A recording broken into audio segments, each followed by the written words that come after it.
अपनी भाभी का बहुत लाडला देवर था, लेकिन हैरत की बात ये थी कि जब भी मेरी भाभी रात को अपने कमरे में जाने लगती तो मुझे हाथ के इशारे से अंदर आने का कहकर दरवाजा बंद कर लेती, जबकि भाई पहले से अंदर मौजूद होता। एक ऐसी ही रात थी जब भाभी ने फिर से इशारा किया। मैं 20 साल का था। उस दिन भाभी ने दरवाजा खुला रखा और मुझे अंदर बुला लिया। जब मेरी नजर सामने पड़ी तो मैं हैरान रह गया कि भाभी तो रोज ही आज इस बात को मुसलसल 10वां रोज था कि वो रोज अपने कमरे में जाने से पहले मुझे अपने कमरे में आने का इशारा करती थी। ये ऐसा ही था कि जैसे वो आग से खेल रही हो, क्योंकि उसके कमरे में पहले से ही कोई शख्स मौजूद होता था। फिर वो मुझे कमरे में बुलाकर क्या करना चाहती थी। एक बात बहुत अजीब थी कि जब वो मुझे अपने कमरे में बुलाती तो उसके चेहरे पर बहुत ही प्यारी मुस्कुराहट होती। उसकी आंखों में कोई फिक्र नहीं होती कि अगर मैं अंदर जाऊंगा तो उसके बाद क्या होगा। शायद वो जानती थी कि काला रंग मेरा पसंदीदा कलर है, इसलिए हर वक्त खुद को सर से पांव तक काले रंग में सजाए रखती थी। ये बात तो ठीक थी, वो बहुत ही खूबसूरत थी और उसकी ये मासूम अदाएं मुझे बहुत प्यारी लगती थी।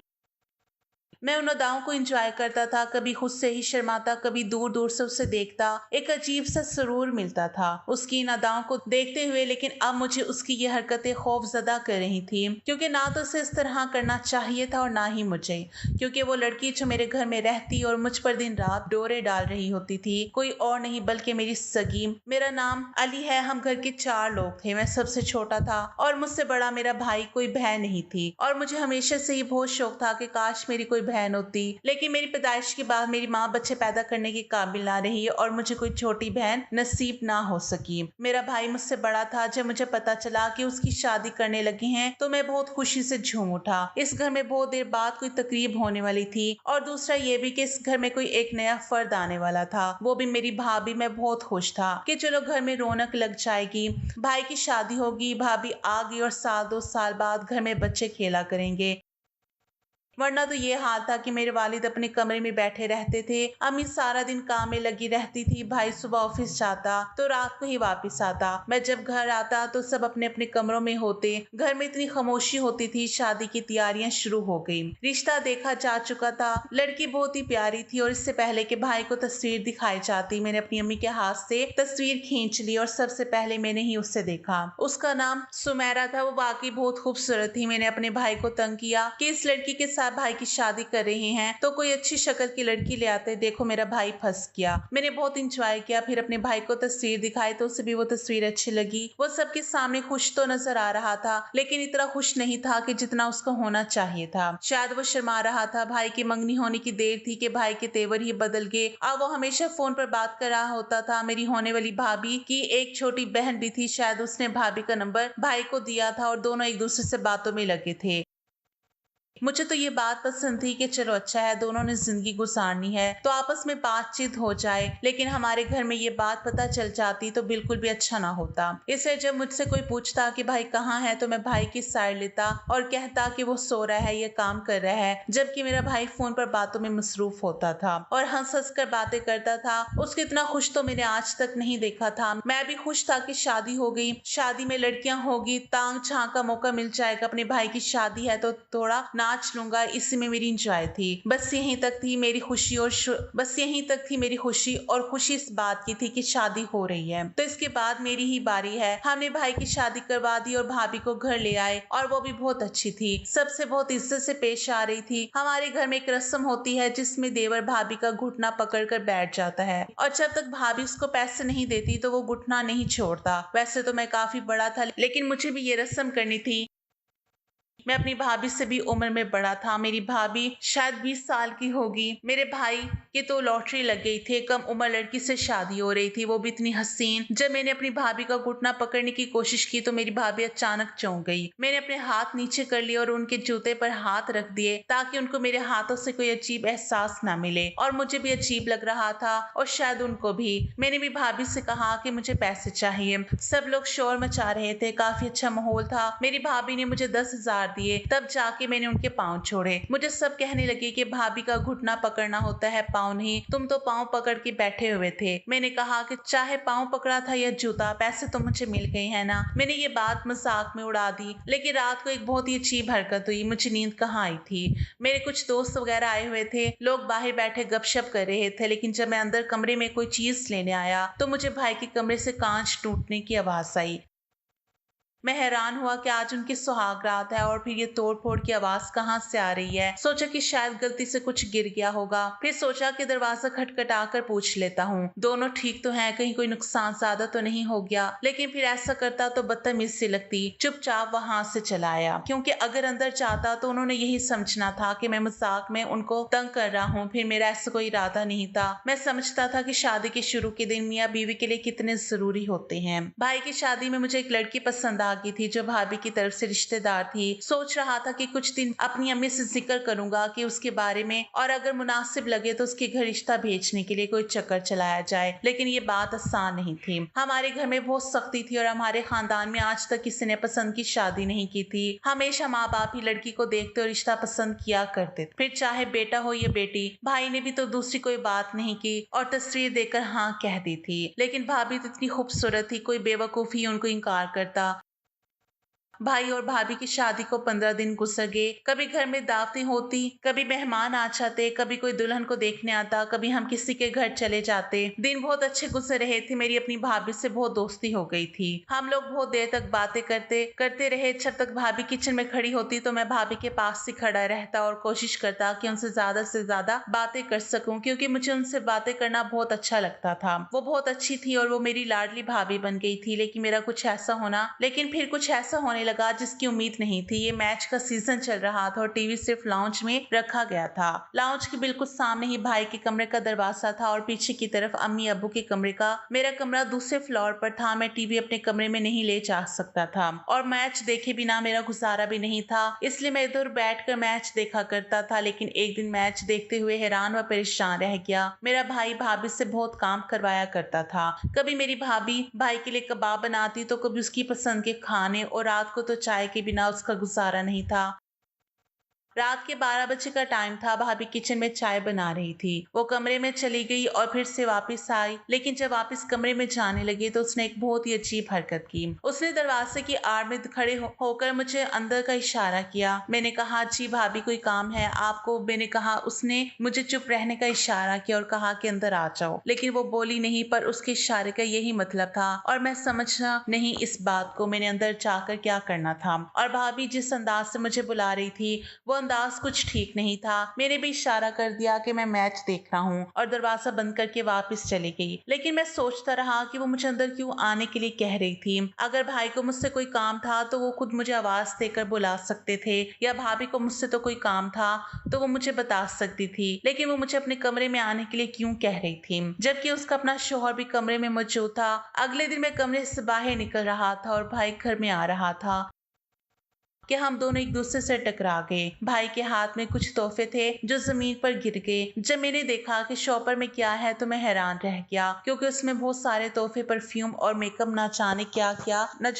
क्या था। लगता है आप बहुत अच्छे से ख्याल रख रहे हैं भाभी का। हाँ बिल्कुल, ख्याल तो रखना पड़ता है, आखिर बीवी को खुश ना रखे तो फिर आप खुद भी खुश नहीं रह सकते। मैंने कहा ठीक है, मैं भी जब शादी करूंगा तो अपनी बीवी के लिए ऐसे ही गिफ्ट लाया करूंगा। मेरा भाई हंस पड़ा और वापस अंदर चला गया और थोड़ी देर बाद भाई वापस काम पर चला गया। शायद वो चीजें देने के लिए घर में आया था। भाभी शाम को चाय बना रही थी। मैंने कहा कि आपको तो बड़े गिफ्ट मिले हैं भाभी, क्या ख्याल है थोड़े गिफ्ट अपनी देवरानी के लिए भी बचा कर रख लें? आपकी तो शादी हुई है, अभी आपको इतना कुछ मिला है और भाई भी आपके सारे नखरे उठा रहा है। मैं मजाक कर रहा था। भाभी ने मुझे हैरान होकर देखा कि कौन से तोहफे, कौन से गिफ्ट जिनके बारे में तुम्हें पता है लेकिन मुझे नहीं पता। मैंने कहा कि अभी थोड़ी देर पहले तो भाई आपके लिए बहुत सारे तोहफे लेकर घर में दाखिल हुए हैं। भाभी ने कहा कि नहीं, उनके हाथ में कोई शॉपर नहीं था, सिर्फ अपने ऑफिस का बैग था। सुबह जाते हुए ऑफिस की एक जरूरी फाइल भूल गए थे, फिर वही लेने आए थे। बल्कि उनका मूड तो बहुत खराब था कि मैंने उनको वापस जाते हुए वो फाइल याद क्यों नहीं करवाई। मैं तो ये सोचकर हैरान रह गया कि जो भाभी के लिए तोहफे लाए थे तो वो कहाँ गए। और भाई तो कह रहे थे कि ये सब भाभी के लिए हैं और जाहिर है कि भाभी के लिए ही होंगे। फिर भाभी मुझसे झूठ क्यों बोल रही है? इसमें छुपाने वाली क्या बात है? मैं तो वो तोहफे पहले ही देख चुका था। मैंने भाभी से कहा कि भाई ने आपको कोई गिफ्ट नहीं दिए, तो मेरी भाभी ने यकीन से कहा कि नहीं दिए। उन्होंने तो मुझे मुंह दिखाए में भी कुछ नहीं दिया, तुम तो तोहफे की बात करती हो। उन्होंने ये बात मुस्कुरा कर की, उनके लहजे में कोई शिकायत नहीं थी। भाभी को मुझसे झूठ बोलने की कोई जरूरत नहीं थी, पर अगर वो तोहफे भाई ने भाभी को नहीं दिए तो फिर वो चीजें किसकी थी? वो चीजें किसी और की नहीं हो सकती थी। ना तो मेरी अम्मी को परफ्यूम लगाने का शौक था और ना ही उनकी उम्र थी कि वो चॉकलेट खाएं। अगले दिन भाभी ने लाल रंग का जोड़ा पहना। उस जोड़े में वो बहुत हसीन लग रही थी। मैंने कहा कि आप बहुत प्यारी लग रही हैं और आपको पता है लाल रंग मेरी पसंद का रंग है। मेरी भाभी ने कहा कि तभी तो मैंने ये पहना है। मैं हैरान हुआ और वो ऐसी बात क्यों कर रही थी, लेकिन बहरहाल बहुत प्यारी लग रही थी। जब सब खाना खाने बैठे तो वो मेरी तरफ ज्यादा तवज्जो देती थी। मैं कहता कि रोटी पका दे तो फौरन मेरे लिए ताज़ी रोटी बनाने के लिए चली जाती। मेरी प्लेट में भर भर के खाने डालती। अगर पता चलता कि मैं बीमार हूँ तो बार बार मुझसे पूछती कि तुम्हारी तबीयत कैसी है। मैं तुम्हारे लिए सूप बना देती हूँ। भाई घर में ही होता, लेकिन वो भाई को टाइम देने के बजाय मेरे पास आकर मुझसे बात करती। यहाँ तक कि मेरी अम्मी ने भी भाभी को कह दिया था कि जब तुम्हारा शौहर घर में हो तो तुम उसको वक्त दिया करो। शादी के शुरू के दिन है, ऐसे में जितना टाइम तुम लोग साथ गुजारोगे उतना ही अच्छा होगा। बार बार बाहर मत आया करो, कोई काम होगा तो मैं खुद कर लूंगी। तुम अपने शोहर के पास बैठा करो। अम्मी ने दरअसल ये नोट किया था कि वो भाई से ज़्यादा मेरे पर तवज्जो देती थी, लेकिन अम्मी ने ये बात साफ साफ नहीं की थी, क्योंकि ऐसे बात करना बुरा लगता है। बस उन्होंने इतना कह दिया कि जब तुम्हारा शौहर कमरे में हो तुम कमरे से बाहर नहीं आया करो। यूं तो समझदार को इशारा ही काफ़ी होता है, लेकिन मेरी भाभी फिर भी नहीं बात आई। वैसे बहुत प्यारी प्यारी हरकतें करती थी। अगर मैं कहता कि मेरे सर में दर्द है तो कहती कि मैं तुम्हारा सर दुबा दूं। मुझे चाय पीनी है तो मेरे लिए फ़ौरन चाय बना कर लाती थी। मुझे उनकी हरकतें अच्छी लग रही थी। मुझे ऐसा लगता था कि एक औरत ऐसे ही किसी मर्द का ख्याल रखती है जैसे वो मेरा ख्याल रख रही थी, और मुझे ये सब बहुत अच्छा लग रहा था। एक दिन मेरी एक शर्ट इस्त्री नहीं हुई थी तो उन्होंने फ़ौरन इस्त्री कर दी, लेकिन फिर कुछ ऐसा भी हुआ जो बहुत अजीब था। मेरी भाभी ने फिर से मुझे कमरे में आने का इशारा किया। उनका इशारा करने का अंदाज बहुत ही अजीबो-गरीब था। मुझे अपने कमरे में बुला रही थी, जबकि भाई भी कमरे में मौजूद था। भाभी रात को ही मुझे इस तरह से इशारा करती थी, जबकि दिन भर वो बिल्कुल नॉर्मल होती थी। मैं इस बात को बर्दाश्त कर गया और सोचा कि भाभी से बात नहीं करूंगा, नहीं तो उनको अजीब सा महसूस होगा। लेकिन जब 2-3 दफा ऐसा हुआ तो समझ से बाहर था कि वो ऐसा क्यों कर रही है। सोचा कि इनसे बात कर लेता हूँ, उनसे पूछ लेता हूँ, लेकिन जब मैंने उनसे बात करने की कोशिश की तो उन्होंने बात ही बदल। वो मुझसे इस मौजू पर बात नहीं करना चाहती थी, इसलिए मैंने बात नहीं की। मेरी भाभी का मेरी तरफ झुकाव इस कदर हो गया कि मेरी अम्मी अबू भी परेशान हो गए। मैंने कहीं बाहर जाना होता तो मुझे कहते कि मुझे साथ ले जाओ। तबीयत खराब होती तो कहती कि मैंने उसी के साथ डॉक्टर के पास जाना है। बहाने बहाने से मेरे पास बैठ के घंटों बातें करती। मेरी पसंद के कलर में हर वक्त तैयार होकर फिरती। अब तो बातों बातों में मेरा हाथ भी पकड़ लेती और हंसकर मुझसे बात करती। तैयार होकर मुझसे पूछती कि मैं कैसी लग रही हूँ। वो सारी हरकतें जो उनको मेरे भाई के साथ करनी चाहिए वो मेरे साथ कर रही थी। मेरी माँ बहुत परेशान हो गई। सोचा कि अपने बेटे से बात करनी चाहिए, लेकिन फिर सोचा कि कहीं वो बुरा ना माने और वो मियाँ बीवी में लड़ाई की वजह ना बन जाए, क्योंकि अल्लाह ताला मियाँ बीवी में लड़ाई की वजह बनने वाले को पसंद नहीं करता। अब तो मैं भी परेशान रहने लगा था। एक रात मेरी भाभी ने मुझे कमरे में आने का इशारा किया। वो दरवाजे में खड़ी थी, इशारा कर रही थी कि कमरे में आ जाओ। मैं उनकी तरफ बढ़ा और कमरे में दाखिल हो गया। मेरे दिमाग में चल रहा था कि अंदर भाई मौजूद होगा, उससे जाकर कहूंगा कि ये क्या तमाशा लगा रखा है, अपनी बीवी को टाइम नहीं देते हो क्या। लेकिन सामने का मंजर देखकर मैं हैरान व परेशान रह गया। कमरे में तो कोई भी नहीं था, जबकि रात का 1 बजने वाला था और मैंने खुद भाई को घर में आते हुए देखा था। भाई ने मुझे ये भी कहा था कि मैं घर आ गया हूँ, दरवाजे को ताला लगा दो, क्योंकि हम लोग रात को सोने से पहले गेट को अंदर से ताला लगाकर सोते थे। लेकिन अगर वो कमरे में नहीं था तो फिर कहाँ था।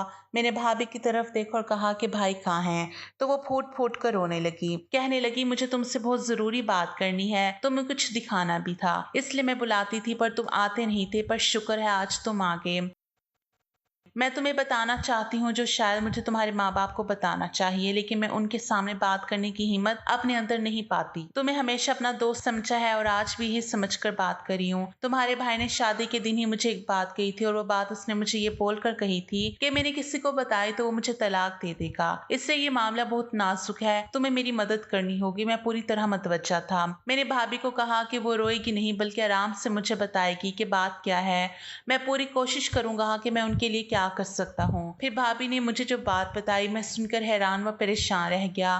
तुम्हारे भाई ने मुझे सुहागरात वाले दिन ही ये बात बता दी थी कि वो किसी और से मोहब्बत करता है, लेकिन वो लड़की 2 बच्चों की माँ है और तलाक याफ्ता है, इसलिए घर वाले कभी भी उससे शादी नहीं मेरी करवाते। तुम्हारे भाई ने मुझे कहा था कि हम लोग सबके सामने मियाँ बीवी की तरह रहेंगे, लेकिन मैं तुमसे कोई ताल्लुक नहीं रखूंगा और मैं रात में घर नहीं आया करूंगा बल्कि उस लड़की के घर जाया करूंगा।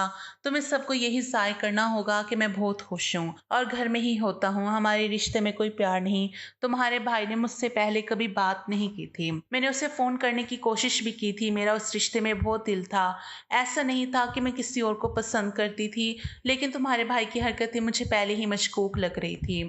मैं हैरान रह गया कि भाई तो दिन रात किसी से फ़ोन पर बातें करता रहता था। इसका मतलब कि वो भाभी का बहाना बनाकर अपनी गर्लफ्रेंड से बातें करता था और हम ये समझे कि वो अपनी होने वाली बीवी से बातें कर रहा है और हमने उससे नहीं रोका। भाभी ने यह भी कहा कि उस दिन तुमने जो गिफ्ट की बात की थी वो तो मेरे लिए नहीं थे बल्कि उनकी उसी गर्लफ्रेंड के लिए थे। मेरे सामने वो आए थे, मैंने देखे थे, लेकिन मेरे नहीं थे। सोचो मेरे दिल पर क्या गुजरी होगी कि मेरा शोहर मेरे ही सामने किसी और लड़की के साथ सरेआम चक्कर चला रहा है और मुझे उसके बारे में पता है। तुम्हारे भाई को किसी भी तरह ये पता नहीं चलना चाहिए कि मैंने तुम्हें ये बातें बताई हैं। बस यही पता चले कि तुम अचानक से मेरे कमरे में आ गए थे तो तुम्हें पता चल गया। तुमने मुझसे उनके बारे में पूछा और इस तरह ये बात शुरू हुई। नहीं तो तुम्हारा भाई मुझे तलाक दे देगा। ये बात सुनकर तुम्हें हैरान रह गया। मेरा भाई इस कदर गिरी हुई हरकत कर सकता था। अल्लाह ने उसे जवान खूबसूरत बीवी दी थी और वो 2 बच्चों की माँ के पीछे पागल था। और अगर ऐसा था तो उसे अपनाने के लिए कुछ ना कुछ करता। उससे शादी करता, मर्द का बच्चा बनता और एक तलाक याफ्ता और 2 बच्चों की माँ का सहारा बन जाता। लेकिन ये उसने क्या किया, एक लड़की की जिंदगी बर्बाद की और फिर दूसरी औरत के साथ नाजायज ताल्लुक रख रहा था। मैंने ये बात पहली फुर्सत में ही अम्मी अब्बू को बता दी और भाभी को तसल्ली दी कि मैं सारा कुछ संभाल लूंगा। लेकिन वही हुआ जिसका डर था। जब भाई तक ये बात पहुंची तो उसने कहा कि ये दोनों आपस में ठीक नहीं है। आप लोगों को तो पता ही है और मैं अपनी बीवी के साथ बिल्कुल ठीक था। जब मुझे पता चला कि उसका चक्कर मेरे भाई से चल रहा है तो फिर मेरे दिल में था, मैंने वही किया। मेरा भाई झूठ बोलता रहा और झूठ को सच साबित कर दिया कि माँ बाप पहले ये देख रहे थे कि भाभी मेरे से ज्यादा करीब थी और मेरे साथ ज्यादा वक्त गुजारती थी। अब मेरे पास एक ही रास्ता बचा था कि मैं झूठ को सच साबित कर दूं। इस तरह मैं भाभी की जिंदगी बचा सकता था और अपनी जिंदगी में कोई अच्छा काम कर सकता था। मेरे भाई ने भाभी को तलाक दे दी। जब घर में लड़ाई और फसाद बना तो वैसे ही जान छुड़ाने के लिए कोई ना कोई बहाना ढूंढ रहा था। और मेरे माँ बाप हैरान तब हुए जब मैंने सुमेरा से शादी कर ली और उसे अपनी बीवी बनाकर वापस घर ले आया। सबने मुखालफत की, लेकिन मैंने कहा कि आपका बेटा गलत है, आपकी बहू गलत नहीं थी और मैं भी नहीं। जब तक सुमेरा की इद्दत चल रही थी तब तक मेरे पेपर्स हो चुके थे और मुझे नौकरी भी मिल गई थी। मैंने अपने माँ बाप से कहा कि अगर वो हमें अपने साथ नहीं रखना चाहते तो हम अलग हो जाएंगे और हम अलग हो गए। मेरी जिंदगी में अचानक से ये सब कुछ हुआ, लेकिन ये सब किसी बुरे अंजाम की तरफ नहीं जा रहा था, क्योंकि आज मेरे पास नौकरी भी है और घर भी है और एक बहुत अच्छी हम सफर भी, और मेरी जिंदगी अच्छी गुजर रही है। मुझे खुद पर इस बात का फख्र है कि मैंने अपने भाई की तरह किसी की जिंदगी बर्बाद नहीं की, बल्कि किसी को पनाह देकर उसकी जिंदगी बचाई है। और सबसे ज्यादा खुशी की बात यह है कि सुमेरा मेरे साथ बहुत खुश है।